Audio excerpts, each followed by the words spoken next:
Would you believe me if I told you that dreams can actually protect you from upcoming threats? Just like these ones.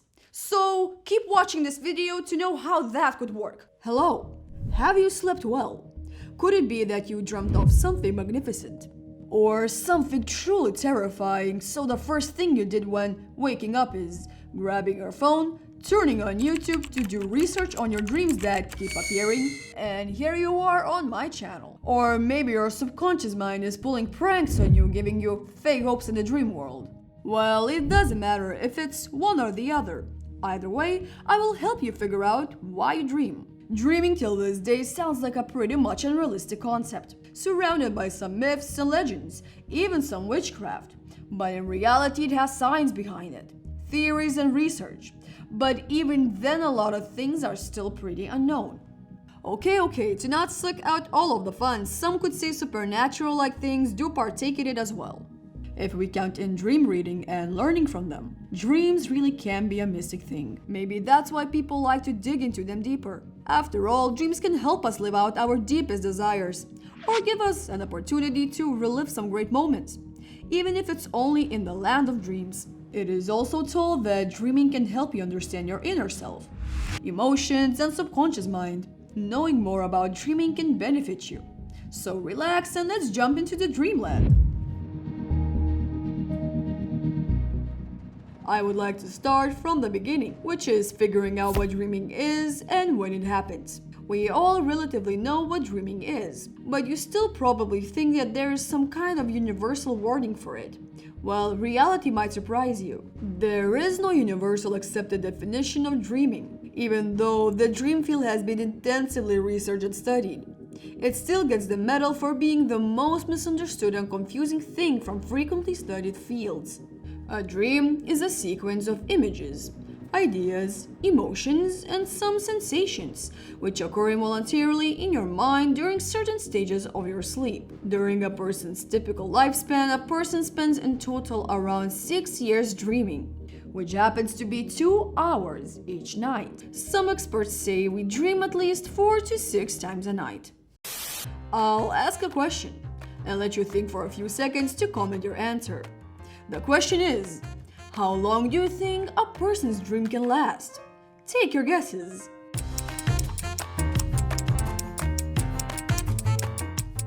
Well, if your answer is between 5 and 20 minutes, you are right. Congratulations! This isn't very long when you think about it, but isn't it fun to have different dreams with contrasting experiences than a long one? And God forbid if it's a nightmare.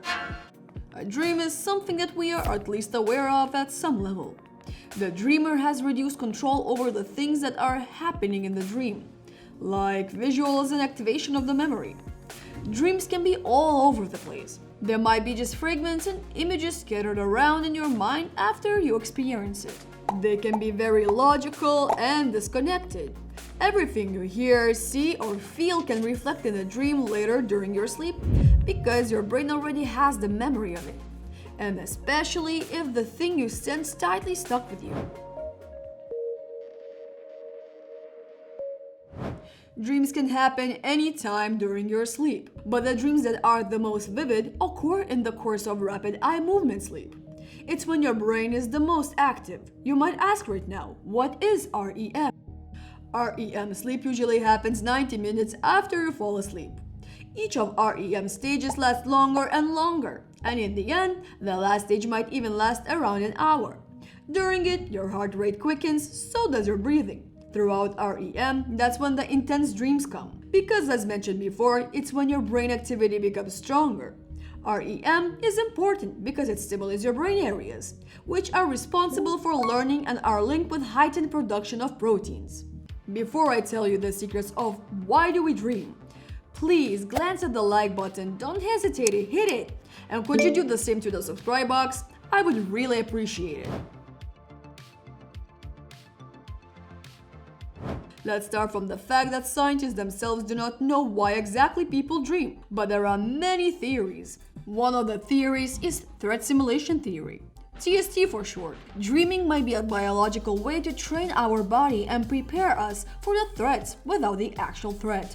It is thought that it came from the ancient times, where people tried their best to evolve from Oonga Boonga to the people we are today, while humans just happen to possess it, with no significant reason, because our world is remarkably different from the one where the system evolved.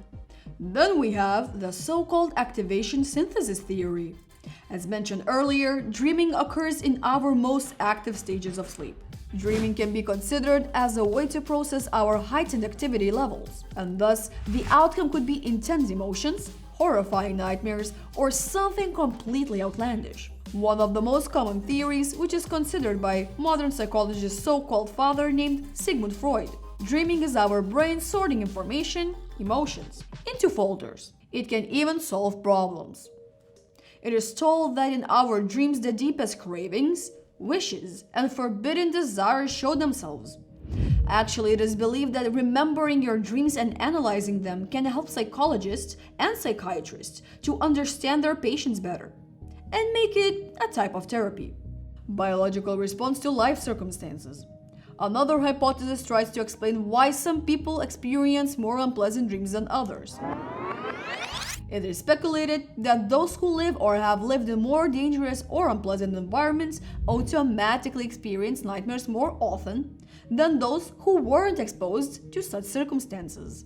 This supports the theory that our environment influences the content of our dreams. So what do we see now? We see that there are many theories, but it all comes back to our environment that we are in. And believe me, we definitely can expect more theories to pop up in the future. There is another suggestion which states, the dreams you had that night might influence your mood in the morning or even the whole day.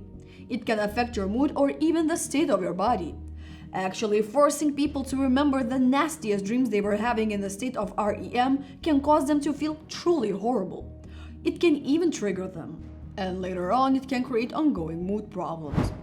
From all the mentioned connections between dreams and moods here, as much as it might sound that dreams can be a big problem to our well-being, so this might sound pretty unreal because it sounds too good to be true now. But there actually is a positive reaction to it as well.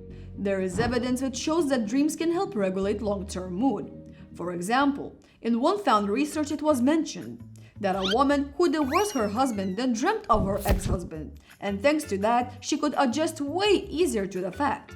And fun thing, it is shown that dreams can influence psychological state. For instance, people who went to sleep while feeling thirsty actually started dreaming of themselves drinking water. And you won't believe it, but when they woke up, they didn't feel that thirsty anymore. So I could say that could be pretty much a life hack.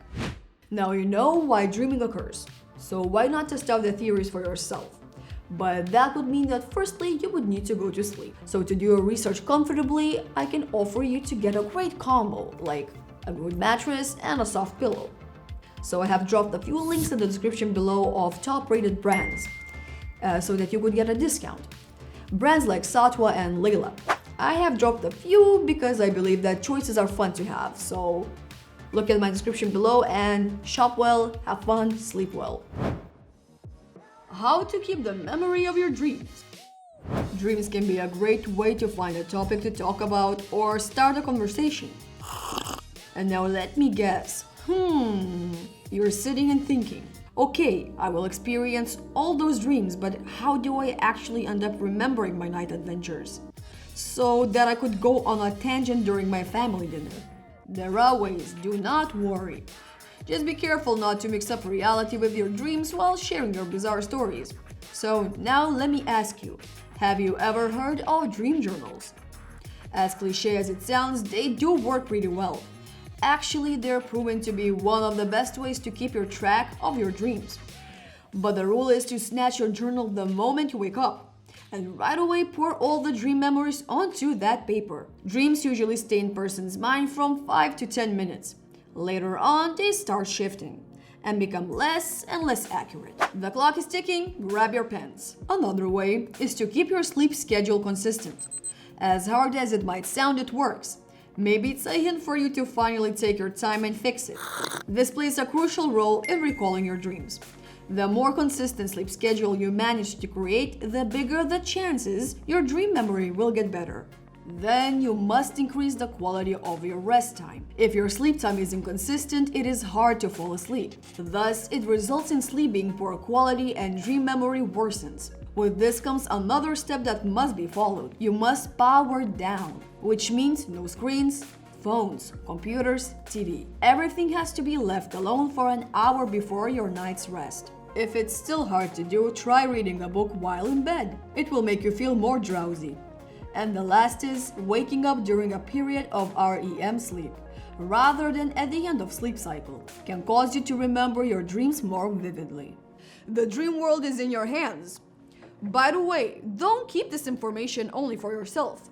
Don't be selfish. Share this information with your friends or if you know someone who might need it. But for now, I wish you good luck dreaming and dream responsibly. Bye!